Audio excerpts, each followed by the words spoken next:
ओम शांति। 14 अगस्त 2020 की मुरली है। बाबा ने कहा, मीठे बच्चे, बाप आए हैं तुम्हारा ज्ञान रत्नों से श्रृंगार कर वापस घर ले जाने, फिर राजाई में भेज देंगे, तो अपार खुशी में रहो, एक बाप से ही प्यार करो। प्रश्न है, अपनी धारणा को मजबूत पक्का बनाने का आधार क्या है? उत्तर, अपनी धारणा को मजबूत बनाने के लिए सदैव ये पक्का करो कि आज के दिन जो पास हुआ अच्छा हुआ, फिर कल के बाद अच्छा होगा। जो कुछ हुआ कल पहले भी ऐसे हुआ था, नथिंग न्यू। ये लड़ाई भी 5000 वर्ष पहले लगी थी, फिर लगेगी जरूर। इस बम्बोर का विनाश होना ही है। ऐसे हर पल ड्रामा की स्मृति में रहो तो धारणा मजबूत हो जाए। गीत है, दूर देश का रहने वाला आया देश पर आए। ओम शांति। पहले बच्चे भी दूर देश से पराये देश में आए हैं, अब इस पराये देश में दुखी हैं, इसलिए पुकारते हैं, अपने घर ले चलो, तुम्हारी पुकार है ना। बहुत समय से याद करते आए हो तो बाप भी खुशी से आता है। जानते हैं मैं जाता हूँ बच्चों के पास। जो बच्चे काम चिता पर बैठ काले जल गए हैं, उन्हों को अपने घर भी ले जाऊं और फिर राजाई में भेज दूं। उसके लिए ज्ञान से श्रृंगार भी करूं। बच्चे भी बाप से जास्ती खुश होने चाहिए।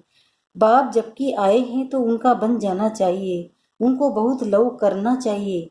बाबा रोज समझाते हैं, आत्मा बात करती है ना। बाबा 5000 वर्ष बाद ड्रामा अनुसार आप आए हैं, हमको बहुत खुशी का खजाना मिल रहा है। बाबा आप हमारी झोली भर रहे हैं, हमको अपने घर शांति धाम में ले चलते हैं, फिर राजधानी में भेज देंगे। कितनी अपार खुशी होनी चाहिए। बाप कहते हैं हमको इस पराई राजधानी में ही आना है। बाप का बड़ा मीठा और वंडरफुल पार्ट है, खास जबकि इस पराये देश में आए हैं। ये बातें तुम अभी ही समझते हो, फिर ये ज्ञान प्राय लोप हो जाता है, वहाँ दरकार ही नहीं रहती। बाबा कहते हैं तुम कितने बेसमझ बन गए हो, ड्रामा का एक्टर होते हुए भी बाप को नहीं जानते। जो बाप ही करण करावन हार है, क्या करते क्या कराते ये भूल गए हो। सारी पुरानी दुनिया को स्वर्ग बनाने आते हैं और ज्ञान देते हैं। वो ज्ञान का सागर है तो जरूर ज्ञान देने का कर्तव्य करेंगे ना। फिर तुमसे कराते भी हैं कि औरों को भी मैसेज दो कि बाप सबके लिए कहते हैं कि अब देह का भान छोड़ मुझे याद करो तो विकर्म विनाश होंगे। मैं श्रीमत देता हूँ, पाप आत्माएं तो सब हैं। इस समय सारा झाड़ तमो प्रधान जड़ जड़ीभूत अवस्था को पाया हुआ है। जैसे बांस के जंगल को आग लग जाती है तो एकदम सारा ही जलकर खत्म हो जाता है। जंगल में पानी कहाँ से आएगा जो आग को बुझावे। ये जो भी पुरानी दुनिया है उनको आग लगेगी, आग लग जाएगी। बाप कहते नथिंग न्यू। बाप अच्छी अच्छी पॉइंट्स देते रहते हैं जो नोट करनी चाहिए। बाप ने समझाया है, और धर्म स्थापक सिर्फ अपना धर्म स्थापन करने आते हैं, उनको पैगंबर व मैसेंजर आदि कुछ भी नहीं कह सकते। ये भी बड़ा युक्ति से लिखना है। शिव बाबा बच्चों को समझा रहे हैं। बच्चे बच्चे तो सब हैं, ऑल ब्रदर्स। तो हर एक चित्र में, हर एक लिखित में ये जरूर लिखना है। शिव बाबा ऐसे समझाते हैं। बाप कहते हैं बच्चे में आकर सतयुगी आदि सनातन देवी देवता धर्म की स्थापना करता हूँ, जिसमें 100% सुख शांति पवित्रता सब है, इसलिए उनको हेविन कहा जाता है। वहाँ दुख का नाम नहीं। बाकी जो भी सब धर्म है उन सबका विनाश कराने निमित्त बनता हूँ। सतयुग में होता ही एक धर्म है, वह है नई दुनिया। पुरानी दुनिया को खत्म कराता हूँ। ऐसा धंधा तो और कोई नहीं करते। कहा जाता है शंकर द्वारा विनाश। विष्णु भी लक्ष्मी नारायण ही है, प्रजापिता ब्रह्मा भी तो यहाँ है, वही पतित से पावन फरिश्ता बनते हैं, इसलिए फिर ब्रह्मा देवता कहा जाता है। जिससे देवी देवता धर्म स्थापन होता है, ये बाबा भी देवी देवता धर्म का पहला प्रिंस बनता है। तो ब्रह्मा द्वारा स्थापना, शंकर द्वारा विनाश। चित्र तो देने पड़े ना, समझाने के लिए चित्र बनाए हैं। इनके अर्थ का कोई को भी पता नहीं है। स्वदर्शन चक्रधारी का भी समझाया। परम पिता परमात्मा सृष्टि के आदि मध्य अंत को जानते हैं, उनमें सारा ज्ञान है, तो स्वदर्शन चक्रधारी ठहरे ना। जानते हैं हम ही ये ज्ञान सुनाते हैं।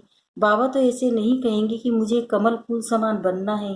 सतयुग में तुम कमल फूल समान ही रहते हो। सन्यासियों के लिए ये नहीं कहेंगे, वो तो जंगल में चले जाते हैं।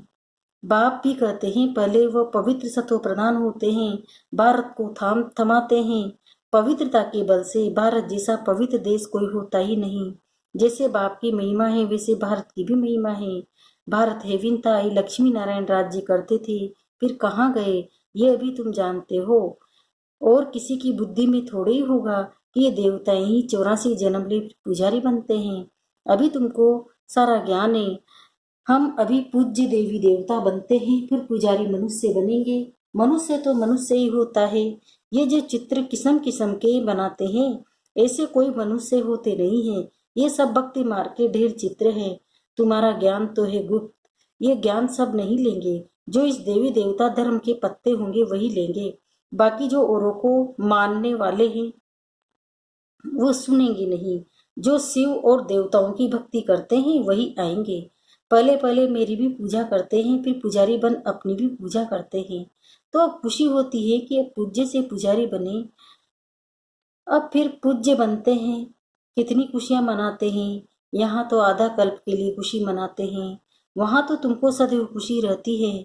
दीपमाला आदि लक्ष्मी को बुलाने के लिए नहीं होती है, दीपमाला होती है कारोनेशन पर। बाकी इस समय तो उत्सव मनाए जाते हैं, वो वहाँ होते नहीं हैं। वहाँ तो खुशी सुख ही सुख है। यह एक ही समय है जबकि तुम आदि मध्य अंत को जानते हो। ये सब पॉइंट्स लिखो। सन्यासियों का है हठ योग, ये है राजयोग। बाबा कहते हैं एक एक पेज में जहाँ जहाँ शिव बाबा का नाम जरूर हो। शिव बाबा हम बच्चों को समझाते हैं निराकार आत्माएं अब साकार में बैठी है, तो बाप भी साकार में समझाएंगे ना। यह बच्चे वह कहते हैं अपने को आत्मा समझ मुझे याद करो। शिव भगवान वाचे बच्चों प्रति खुद यहाँ प्रेजेंट है ना। मुख्य मुख्य पॉइंट्स कितनी किताब में ऐसी क्लियर लिखी हुई हो जो पढ़ने में आप ही ज्ञान आ जाए। शिव भगवान वाचे होने से पढ़ने में मजा आ जाएगा। ये बुद्धि का काम है ना। बाबा भी शरीर का लोन लेकर फिर सुनाते हैं ना। इनकी आत्मा भी सुनती है। बच्चों को नशा बहुत रहना चाहिए, बाप पर बहुत लव होना चाहिए। ये तो उनका रथ है, ये बहुत जन्मों के अंत का जन्म है। इनमें प्रवेश किया है, ब्रह्मा द्वारा ये ब्राह्मण बनते हैं, फिर मनुष्य से देवता बनते हैं। चित्र कितना क्लियर है। भल अपना भी चित्र दो। ऊपर में वह बाजू में डबल सिर ताज वाला योग बल से हम ऐसे बनते हैं। ऊपर में शिव बाबा उनको याद करते करते मनुष्य से देवता बन जाते हैं। बिल्कुल क्लियर है। रंगीन चित्र का किताब ऐसा हो जो मनुष्य देखकर खुश हो जाए। उनसे फिर कुछ हल्के भी छपा सकते हो गरीबों के लिए। छोटे से बड़े से छोटा, छोटे से छोटा कर सकते हो, रस से उसमें आ जाए। गीता के भगवान वाला चित्र है मुख्य। उस गीता पर कृष्ण का चित्र, उस गीता पर त्रिमूर्ति का चित्र होने से मनुष्य को समझाने में सहज होता है। प्रजापिता ब्रह्मा के बच्चे ब्राह्मण यहाँ हैं। प्रजापिता ब्रह्मा सूक्ष्म वतन में तो है नहीं सकता। कहते हैं ब्रह्म देवताए नमः, विष्णु देवताए नमः। अब देवता कौन टरे, देवताए तो यहाँ राज्य करते थे। डीटीजेम तो है ना। तो ये सब अच्छी रीति समझाना पड़ता है। ब्रह्मा सो विष्णु, विष्णु सो ब्रह्मा, दोनों यहाँ है। चित्र है तो समझाया जा सकता है। पहले पहले अल्प को सिद्ध करो तो सब बातें सिद्ध हो जाएगी। पॉइंट्स तो बहुत है और सब धर्म स्थापन करने आते हैं। बाप तो स्थापना और विनाश दोनों कराते हैं। होता है सब ड्रामा अनुसार ही। ब्रह्मा बोल सकते हैं, विष्णु बोल सकते हैं, सूक्ष्म वतन में क्या बोलेंगे, ये सब समझने की बातें हैं। यहाँ तुम समझकर फिर ट्रांसफर होते हो। ऊपर क्लास में कमरा ही दूसरा मिलता है।